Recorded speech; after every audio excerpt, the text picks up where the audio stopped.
Qué bueno que estés aquí. Siéntete cómodo. Cuéntanos de dónde eres. Suscríbete y vamos al terror. Nunca imaginé que un papel arrugado encontrado en el buzón de mi edificio cambiaría completamente mi destino. Parecían simples advertencias, 3 reglas básicas que sonaban a paranoia de algún vecino excéntrico. Pero cuando el mundo que conocía se convirtió en caos y destrucción, esas palabras garabateadas se transformaron en mi única esperanza de supervivencia. No estaba preparado, nadie lo estaba realmente.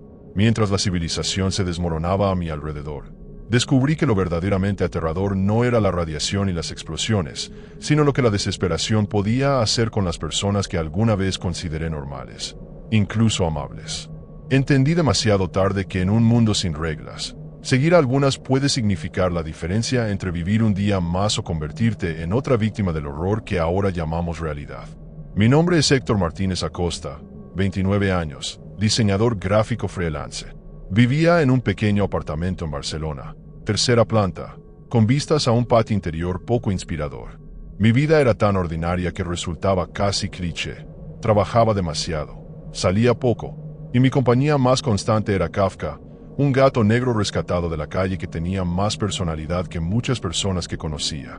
Mis preocupaciones se limitaban a conseguir nuevos clientes y pagar el alquiler a tiempo. Nunca pensé en almacenar comida más allá de lo necesario para la semana, ni en tener un plan de emergencia para algo más grave que un corte de luz.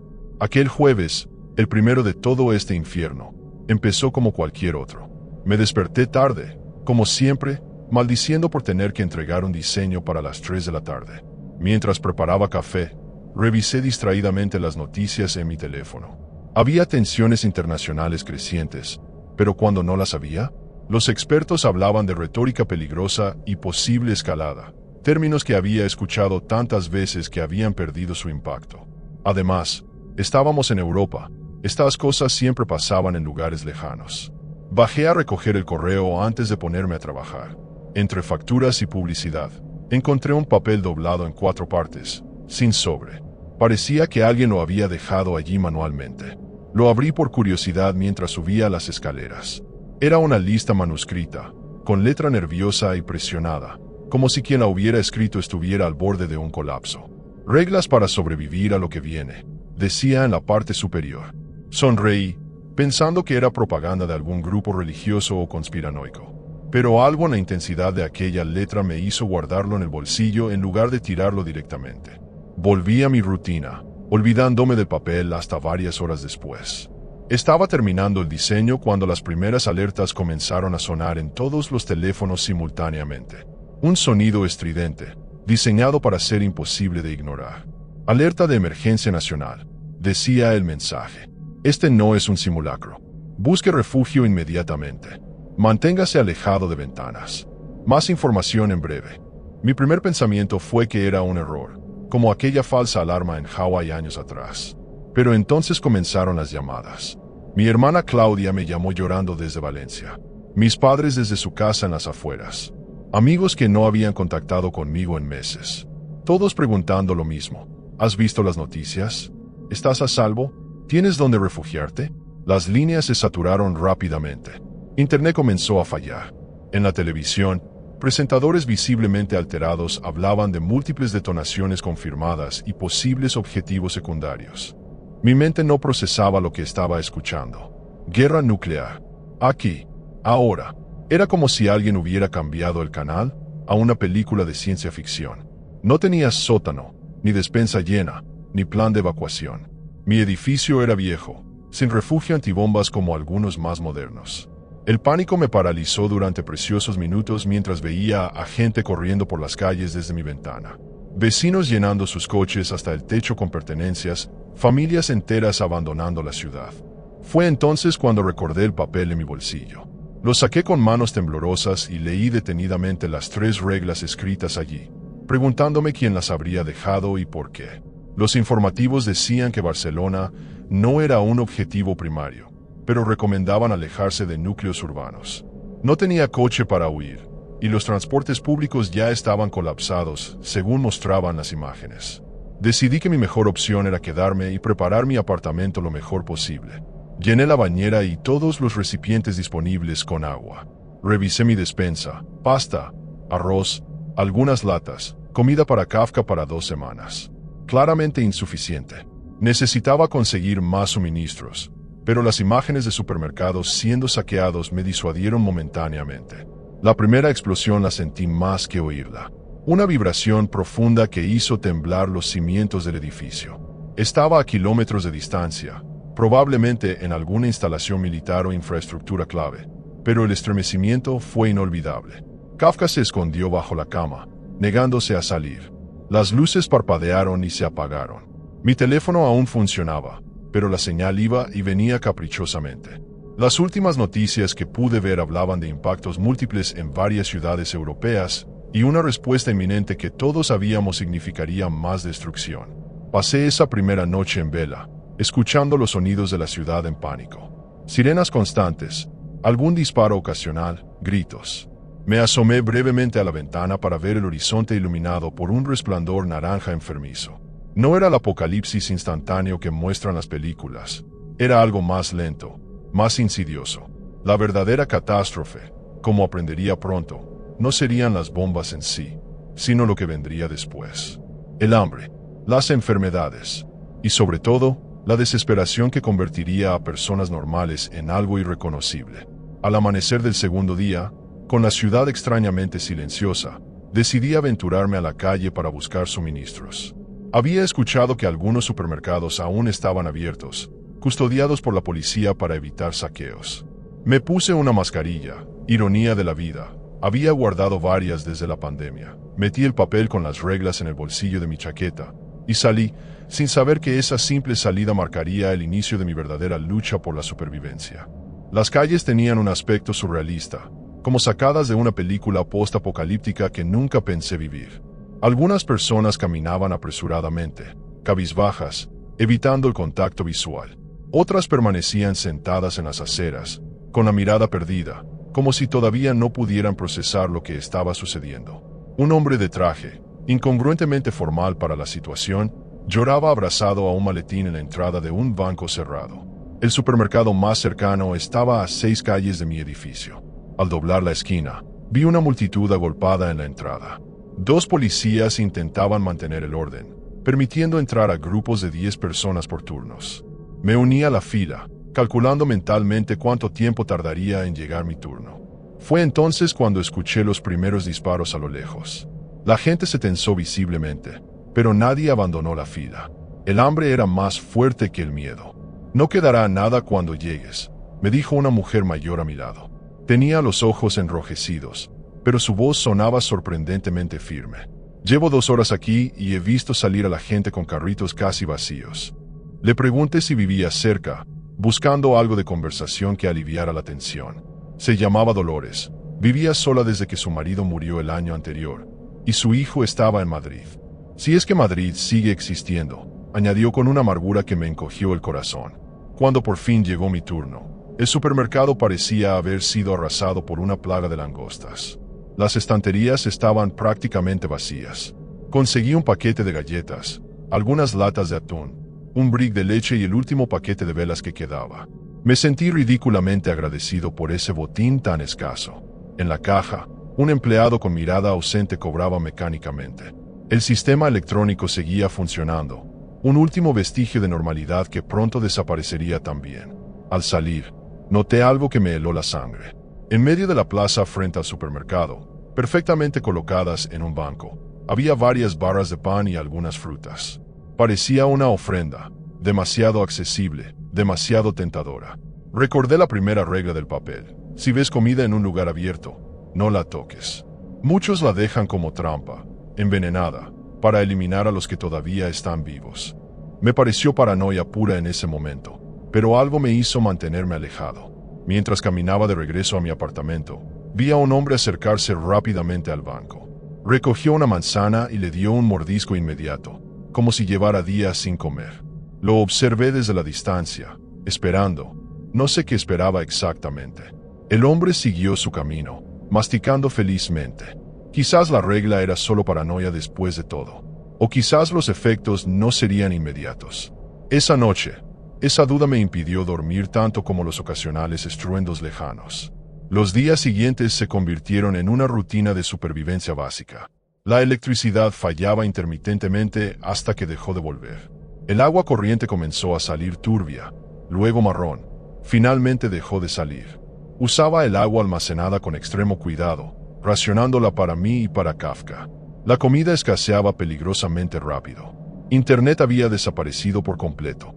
La radio a pilas se convirtió en mi única conexión con el exterior, aunque las emisoras iban cayendo una tras otra, sustituidas por estática. En el sexto día, escuché golpes en la puerta del edificio. Bajé cautelosamente las escaleras, encontrándome con varios vecinos que también habían salido a investigar. Era Rosa del cuarto B, una enfermera que aparentemente había estado de guardia cuando todo comenzó. Traía noticias. El hospital estaba desbordado, la radiación afectaba ya a algunas zonas, y se rumoreaba que el gobierno había establecido campos de refugiados en las afueras. Habló de síntomas, de precauciones, de medicamentos que escaseaban. Nos repartió algunas pastillas de yodo que había conseguido llevar consigo. Esa noche, mientras cenaba media lata de garbanzos conservando el líquido para aprovechar cada caloría, escuché gritos en la calle. Gritos desgarradores pidiendo ayuda. Me asomé con cuidado a la ventana. En la penumbra, apenas iluminado por la luna, un hombre se arrastraba por el asfalto, dejando un rastro oscuro que solo podía ser sangre. «Por favor, ayuda. Me han disparado», gritaba con voz quebrada por el dolor. Instintivamente, me dirigí hacia la puerta.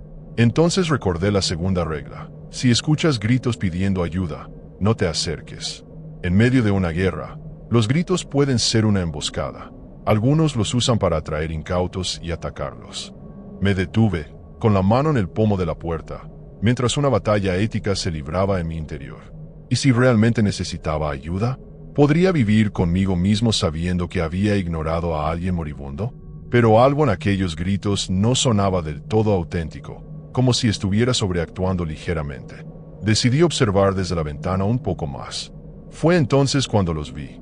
Dos sombras moviéndose sigilosamente entre los coches abandonados, posicionándose estratégicamente frente a mi edificio, con objetos alargados en las manos que la escasa luz reveló como bates o barras de hierro.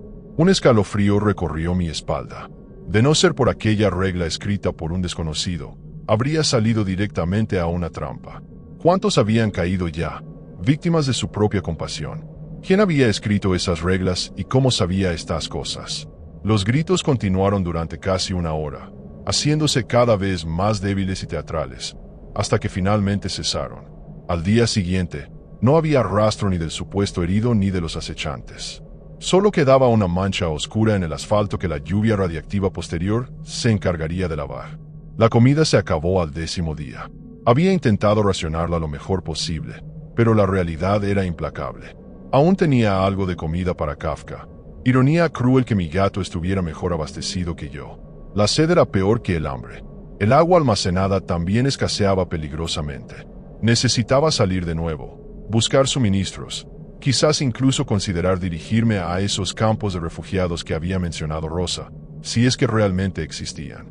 La decisión de salir nuevamente no fue fácil. Las calles se habían vuelto un territorio hostil, pero la alternativa era morir lentamente de hambre y sed en mi apartamento. Preparé una pequeña mochila con lo poco que me quedaba de valor.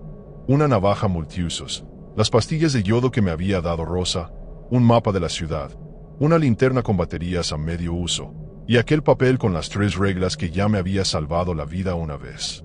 Para Kafka improvisé un transportín con una caja de cartón reforzada con cinta adhesiva. No podía dejarlo atrás. El sol apenas se filtraba a través de las nubes densas y grisáceas que ahora cubrían permanentemente el cielo. El aire tenía un olor metálico, penetrante, que te raspaba la garganta con cada inhalación. Me até un pañuelo húmedo alrededor de la nariz y la boca, sabiendo que era una protección ridículamente inadecuada contra la radiación, pero era todo lo que tenía. Las calles estaban casi irreconocibles, coches abandonados, algunos quemados, ventanas rotas, puertas arrancadas. El silencio resultaba más perturbador que cualquier ruido. Decidí dirigirme hacia el este, donde según Rosa podría encontrar uno de los campos de refugiados. No tenía idea de si seguirían operativos o si siquiera habían existido realmente, pero necesitaba un objetivo. Avanzaba pegado a las fachadas, deteniéndome en cada esquina para comprobar que no hubiera peligro antes de continuar. Kafka se mantenía sorprendentemente tranquilo en su improvisada jaula, como si entendiera la gravedad de la situación. Llevaba caminando quizás una hora cuando escuché ruidos provenientes de un pequeño supermercado de barrio. La puerta estaba entreabierta, forzada. En condiciones normales, nunca habría entrado en un lugar así, pero la desesperación empujaba mis límites. Me acerqué sigilosamente y eché un vistazo al interior. Dos personas, un hombre y una mujer jóvenes, rebuscaban entre los escasos productos que quedaban en las estanterías. No parecían peligrosos, solo hambrientos y asustados como yo. «Hola», dije desde la puerta, manteniendo una distancia prudencial y calculando mentalmente una ruta de escape. Ambos se sobresaltaron. El hombre agarró rápidamente una botella rota a modo de arma improvisada. «Solo busco comida, como ustedes», añadí rápidamente, mostrando las palmas de las manos. La tensión era palpable. Finalmente, la mujer habló. «No queda casi nada. Ya han saqueado este lugar varias veces». Se llamaban Adrián y Lucía. Eran estudiantes universitarios que compartían piso cerca. Me contaron que habían intentado llegar al campo de refugiados 2 días antes, pero el camino estaba bloqueado por bandas armadas que cobraban peaje a los que querían pasar. La información me heló la sangre. «¿Qué tipo de peaje?», pregunté, aunque ya intuía la respuesta. «Todo lo que lleves de valor», dijo Adrián. «Y si eres mujer», dejó la frase sin terminar, pero su mirada hacia Lucía completó el horrible significado. Decidimos unir fuerzas temporalmente. Ellos conocían una ruta alternativa que podría evitar los puntos de control improvisados, y yo tenía mi navaja y las pastillas de yodo que podrían ser útiles para todos. Además, viajar en grupo ofrecía cierta protección. Mientras nos preparábamos para salir, Lucía encontró algunas latas de conserva en un armario que había pasado desapercibido a los saqueadores anteriores. Las repartimos equitativamente, comiendo una allí mismo con la desesperación de quien lleva días con el estómago vacío. Fue entonces cuando Adrián sugirió algo que me puso inmediatamente en alerta: dejar algo de comida visible en la entrada de la tienda. «Para distraer a posibles perseguidores», explicó. «Si alguien nos sigue, se detendrá a recogerla, dándonos tiempo a escapar». Recordé la primera regla, y un escalofrío recorrió mi espalda. «No creo que sea buena idea», dije cautamente, sin querer revelar demasiado sobre mi conocimiento. Adrián insistió, sacando un pequeño frasco de su mochila. «Les pondremos un poco de esto», dijo con una sonrisa inquietante. «Es veneno para ratas. No mata inmediatamente, pero causa suficiente dolor para incapacitar a cualquiera durante horas. Lo suficiente para que no nos sigan». Lucía parecía tan horrorizada como yo, pero no dijo nada. Me inventé una excusa para separarme momentáneamente, llevándome a Kafka conmigo. «Necesito revisar el área antes de salir», murmuré. Una vez fuera de su vista, corrí. No miré atrás. No me importó el ruido que hacía. Instintivamente, sabía que acababa de escapar de algo terrible. ¿Quién podía asegurarme que la comida que habíamos compartido no estaba también envenenada? ¿Era yo el objetivo original, o simplemente habían visto en mí a otro cómplice potencial? Mi estómago se retorció, tanto por el miedo como por la duda de si había ingerido algo letal. Las horas siguientes fueron un infierno de paranoia. Cada dolor abdominal, cada mareo momentáneo, me hacía pensar que el veneno estaba haciendo efecto. Pero sobreviví. Quizás nunca tuvieron intención de envenenarme, o quizás la dosis era demasiado pequeña para ser letal. Lo que quedaba claro era que la primera regla tenía un fundamento sólido. La comida se había convertido en un arma tan efectiva como cualquier pistola. Llegué a lo que parecía ser un parque público, ahora convertido en un improvisado campamento. Docenas de tiendas y refugios construidos con lonas, cartón y cualquier material disponible.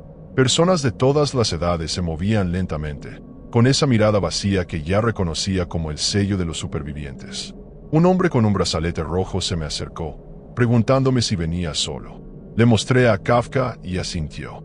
«Puedes quedarte esta noche, pero mañana deberás seguir tu camino. No tenemos suficientes recursos para más permanentes», me explicó secamente. Me asignaron un pequeño espacio bajo un toldo compartido con otras 3 personas. Nadie hablaba mucho. Intercambiamos nombres y poco más. Todos teníamos historias demasiado similares y dolorosas como para querer compartirlas. Un hombre llamado Jorge me ofreció un poco de agua a cambio de una de mis pastillas de yodo.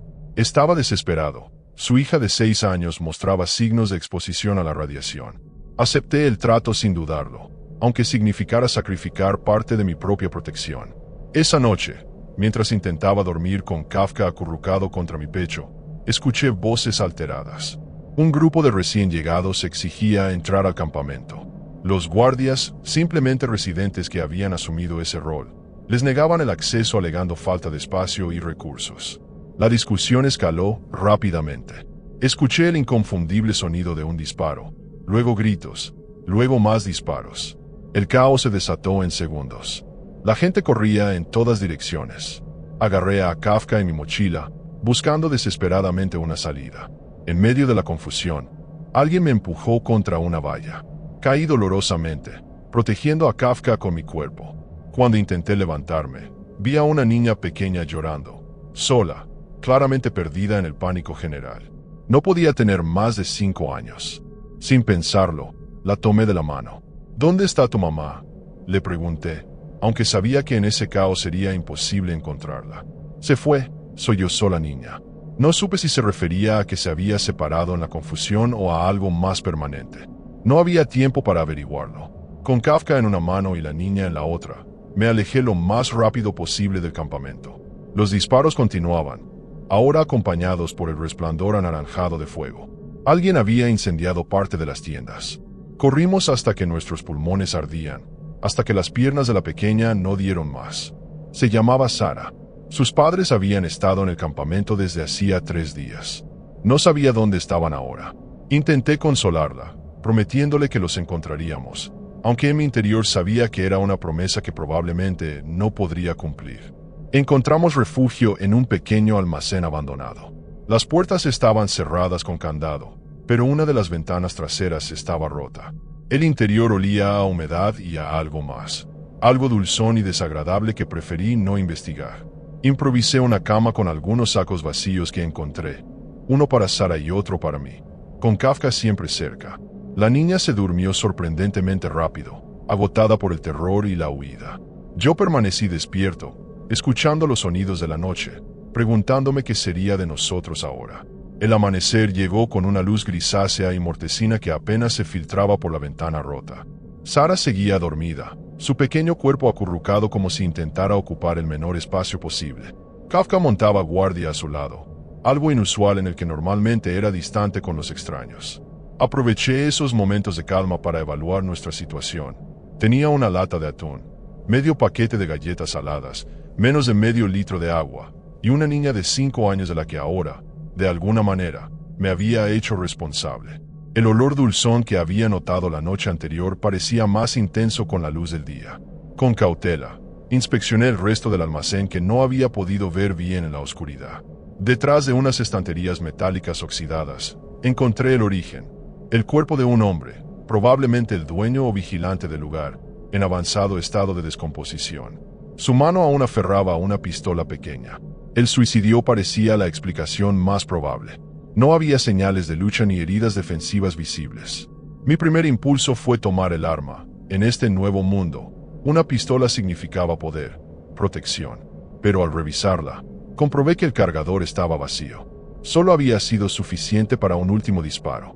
Sin embargo, junto al cuerpo encontré algo potencialmente más valioso. Una mochila con algunas provisiones.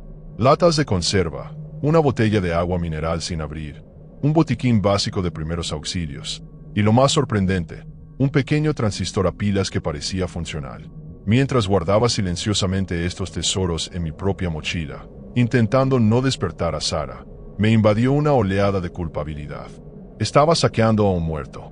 Peor aún, sentía alivio de que estuviera muerto y no tuviera que enfrentarme a él o negociar.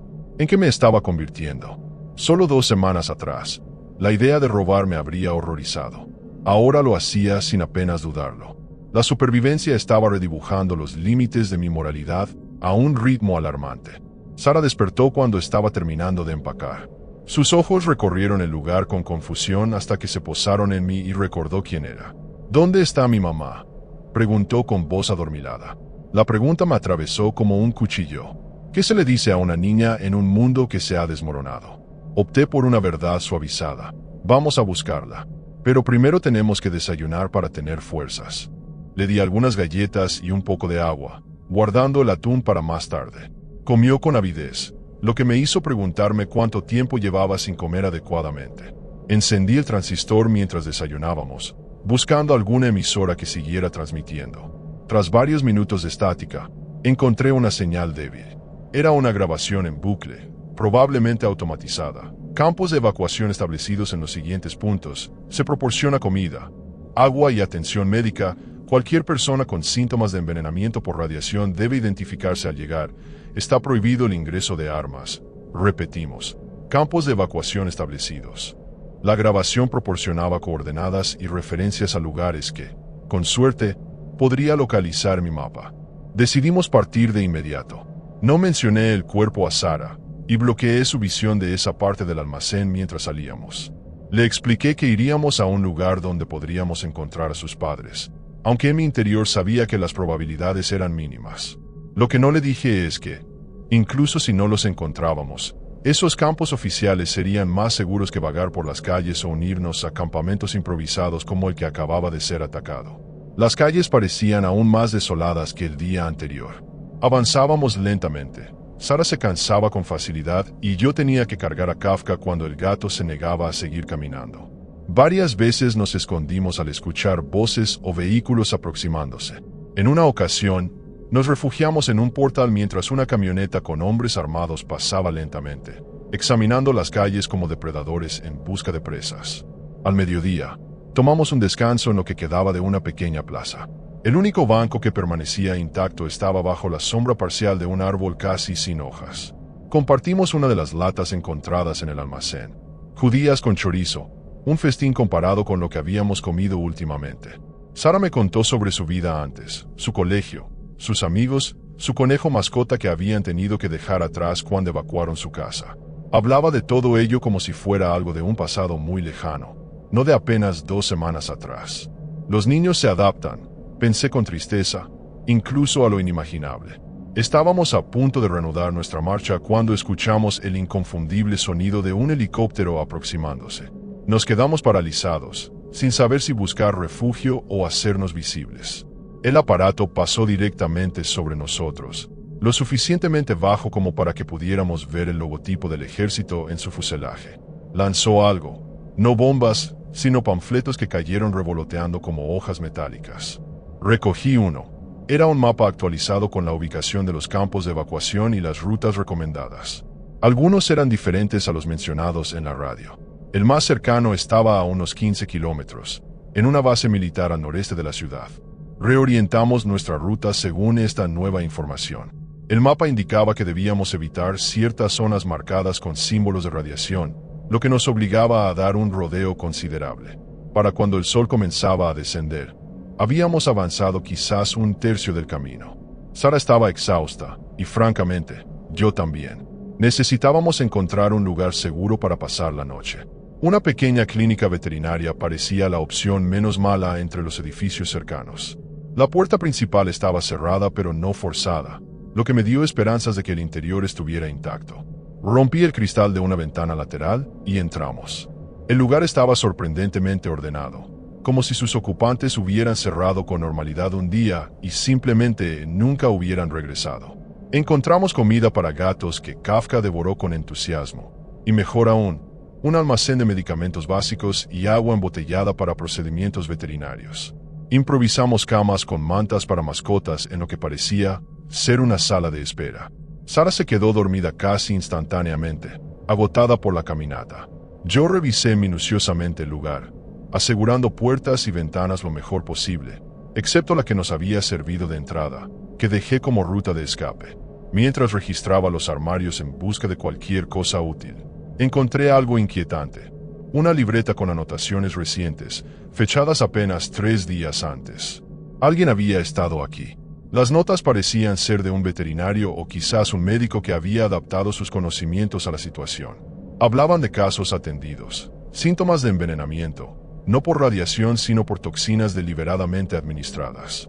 Descripciones clínicas detalladas de los efectos de diversos venenos encontrados en las víctimas. Métodos de tratamiento improvisados con los medios disponibles. La última entrada terminaba abruptamente. Cada vez llegan más casos. No puedo seguir aquí. Dicen que han envenenado las fuentes de agua del sector este. Me dirijo al campo militar con mis últimos pacientes. Si alguien encuentra esto y necesita ayuda médica, estaré. Nada más.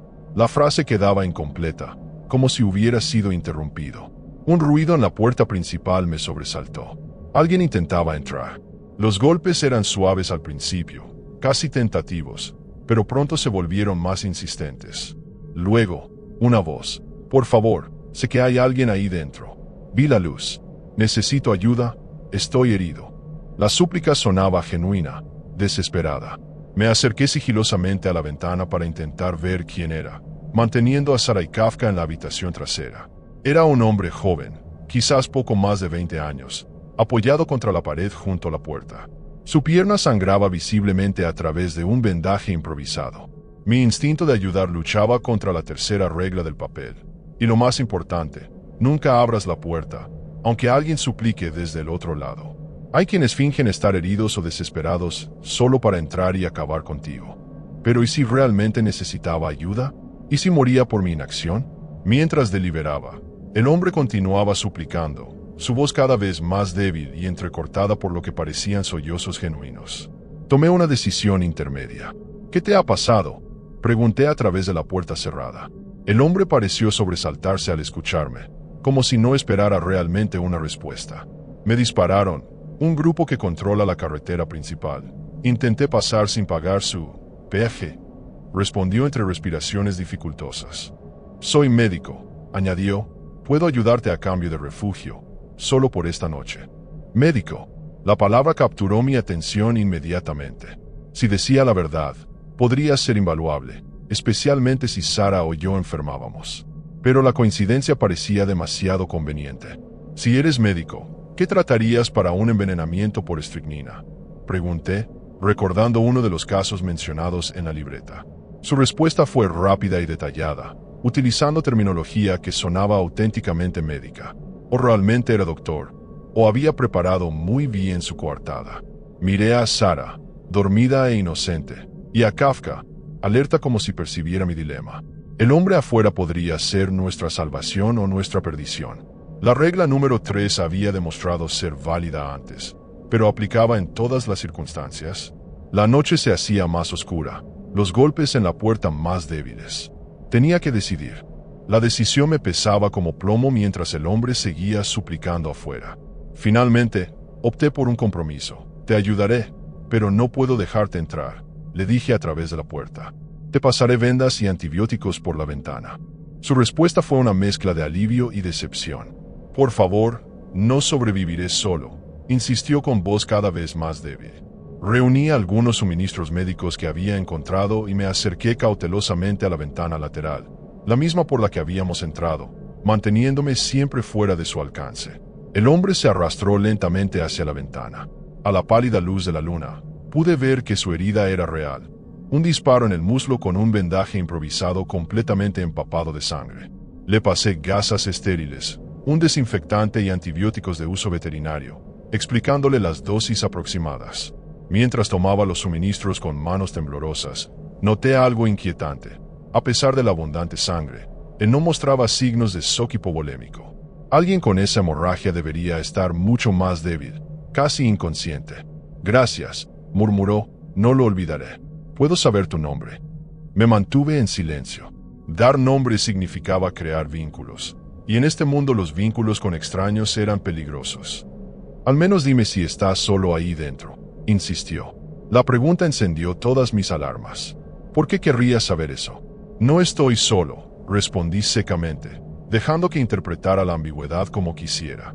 Le deseé suerte y cerré la ventana, asegurándola lo mejor posible. No dormí en toda la noche. Cada crujido, cada sombra, me hacía temer que el hombre hubiera encontrado otra forma de entrar. Pero las horas pasaron sin incidentes. Al amanecer, miré por la ventana. No había rastro de él, solo algunas gasas ensangrentadas en el suelo. Había sobrevivido, o al menos se había marchado. Desperté a Sarah y le di el último de mis paquetes de galletas para desayunar. ¿Con quién hablabas anoche?, preguntó inocentemente. Con nadie importante, respondí, solo alguien que pasaba. Nos pusimos en marcha temprano, aprovechando la relativa frescura de la mañana. Nuestra ruta nos llevaba por zonas cada vez menos urbanas, lo que significaba menos lugares para esconderse, pero también, esperaba, menos gente peligrosa. Sara caminaba en silencio, sumida en sus pensamientos.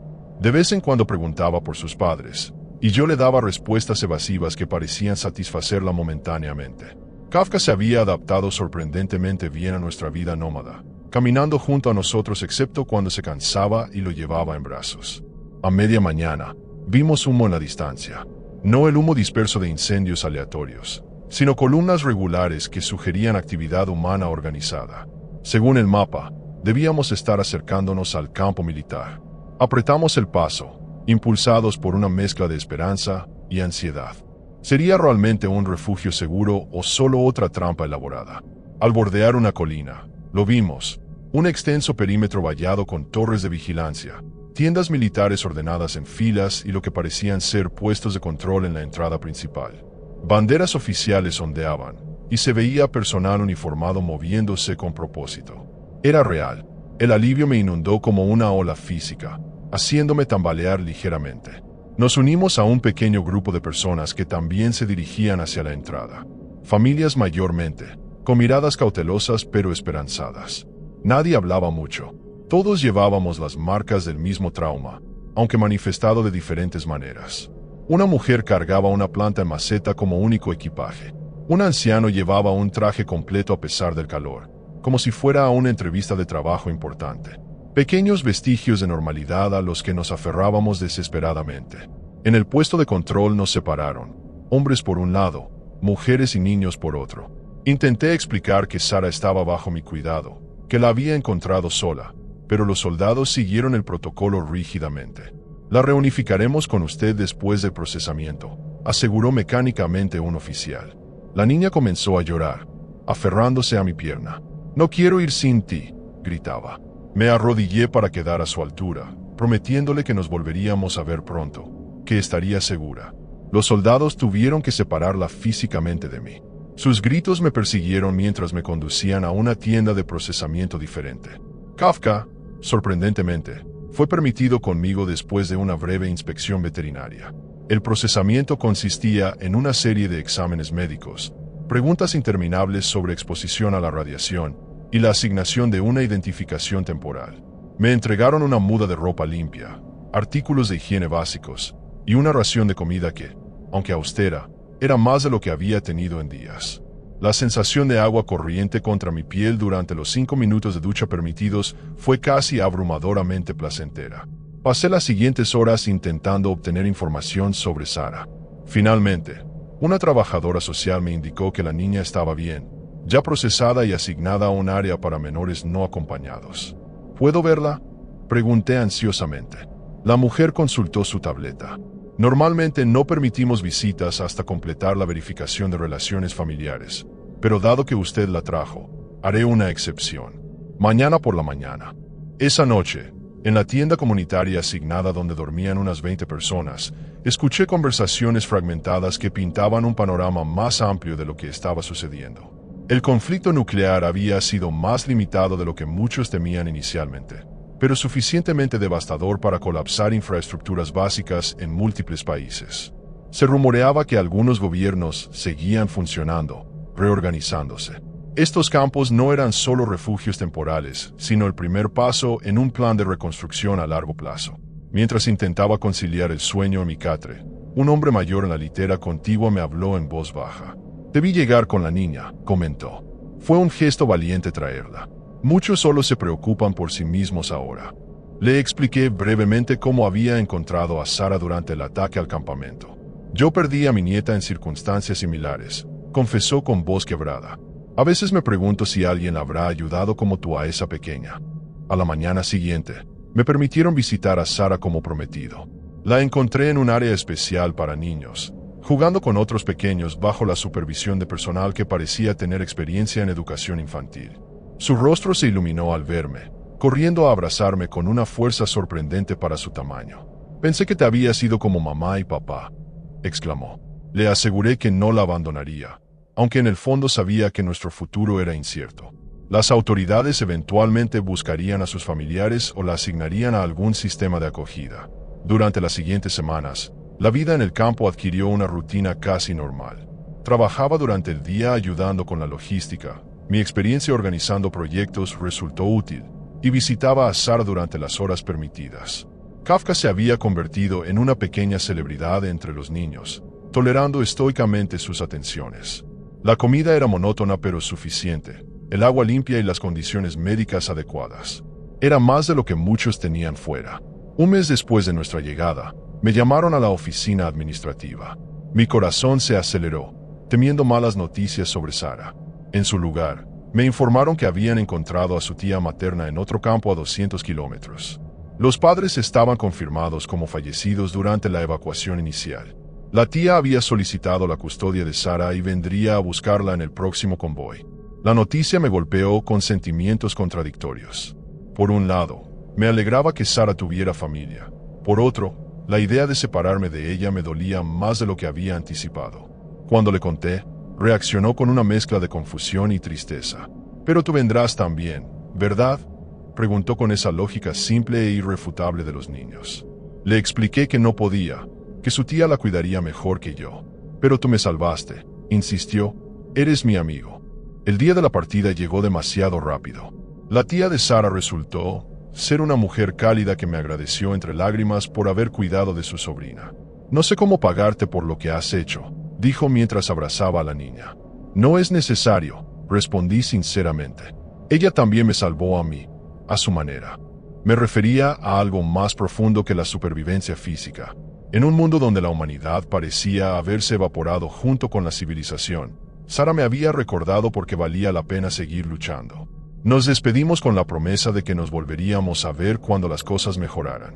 Sabía que era probablemente una mentira piadosa, pero nos aferramos a ella como a un salvavidas. Vi el convoy alejarse, con Sara saludando desde la ventanilla trasera hasta que se perdió de vista. Me quedé allí mucho tiempo después, con Kafka ronroneando suavemente en mis brazos, como si intentara consolarme. Esa noche, mientras ordenaba mis escasas pertenencias, redescubrí aquel papel arrugado con las 3 reglas que había encontrado en mi buzón. Lo releí pensativamente.